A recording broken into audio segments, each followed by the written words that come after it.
A las 8:37 de la noche nos acompaña el experto en economía, nuestro amigo César Villalona, bienvenido, con quien vamos a hablar ahora acerca del informe que ha dado esta semana precisamente el Fondo Monetario Internacional respecto a la economía de El Salvador.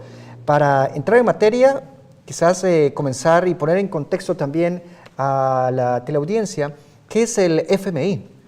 Bueno, el Fondo Monetario Internacional es un organismo de las Naciones Unidas, fue creado en 1945. Las Naciones Unidas tiene muchos organismos, ¿verdad? El otro es el Banco Mundial, también está la UNESCO, que tiene que ver con la educación, la CEPAL, la Comisión Económica para América Latina.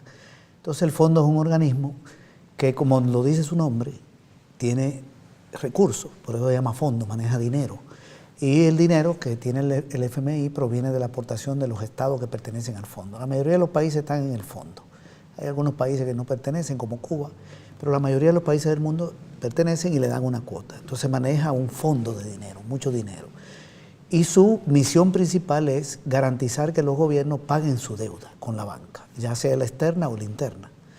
Entonces el Fondo Monetario le hace préstamos a los gobiernos que tienen problemas de pago de deuda. Como que tú tienes un problema de pago de deuda, yo soy el Fondo Monetario, y tú me dices, César, préstame dinero para yo pagarle a los que le debo, pero entonces tú te endeudas conmigo, ¿verdad?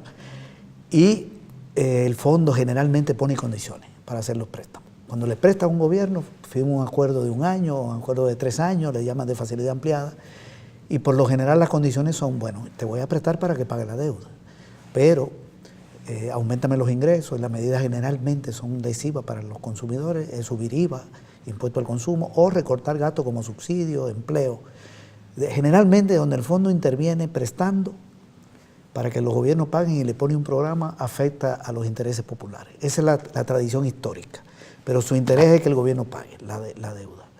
Nuestro gobierno no tiene acuerdo con el fondo, ¿verdad? No tiene acuerdo con el Fondo Monetario, pero también el fondo visita delegaciones del fondo, los países que son miembros, para ver cómo va la economía, hablan con empresarios, hablan con autoridades del gobierno. Eso es normal, en cualquier país del mundo lo pueden hacer aquí, en Venezuela, y en los países con los que tienen acuerdo. Previo para conocer precisamente los datos de este informe, ¿cuál es el estado actual de la economía en El Salvador, César? Bueno, los datos que ha estado sacando el Banco Central, ha sacado informes y también hay unos datos que están en su página web, nos muestran que la economía ha crecido en lo que va de año, en los primeros dos trimestres, en los primeros 6 meses, 2.8%. Eso quiere decir que ha crecido la producción de bienes y servicios. Cuando se habla de crecimiento económico es que se están produciendo más bienes y más servicios, y eso es positivo, porque eso quiere decir que entonces las empresas están invirtiendo más y se está generando empleo. Entonces, primero, crecimiento 2.8, uno de los más altos de los últimos años. Todos los sectores están creciendo, menos el sector agropecuario, que ha sido afectado por la sequía, pero no por razones de política económica. La otra variable es el crecimiento de la inversión, que lo podemos ver en el crecimiento del crédito. Los bancos están prestando mucho dinero, a la empresa privada 9%, importaciones de maquinaria de las empresas ha crecido 12%.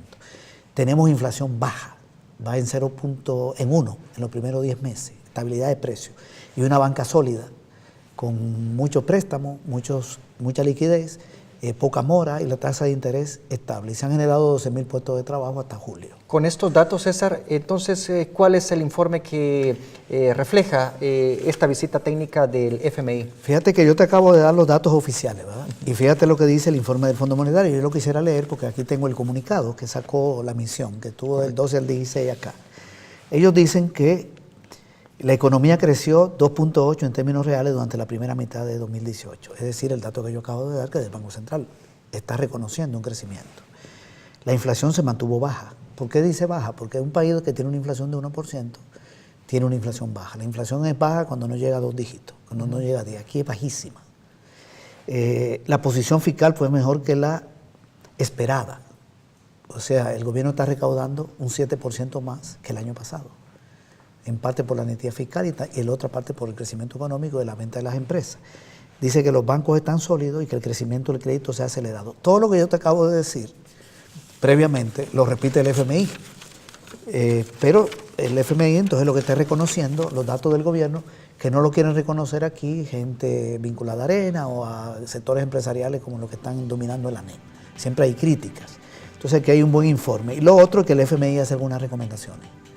No tenemos acuerdo, pero recomienda que se apruebe el presupuesto del 2019, que se apruebe la venta de bonos que presentó Hacienda, y la ley de responsabilidad fiscal que ha presentado el gobierno.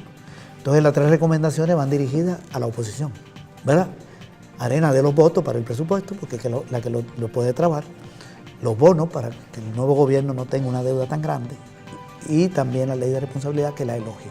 Y mantener con esto pues la estabilidad de la economía salvadoreña. César, no tenemos más tiempo. Gracias por esta información y por supuesto ilustrar a nuestra audiencia sobre el comportamiento en materia económica de nuestro país. Vamos a una pausa. La invitación es para que siga en nuestra sintonía.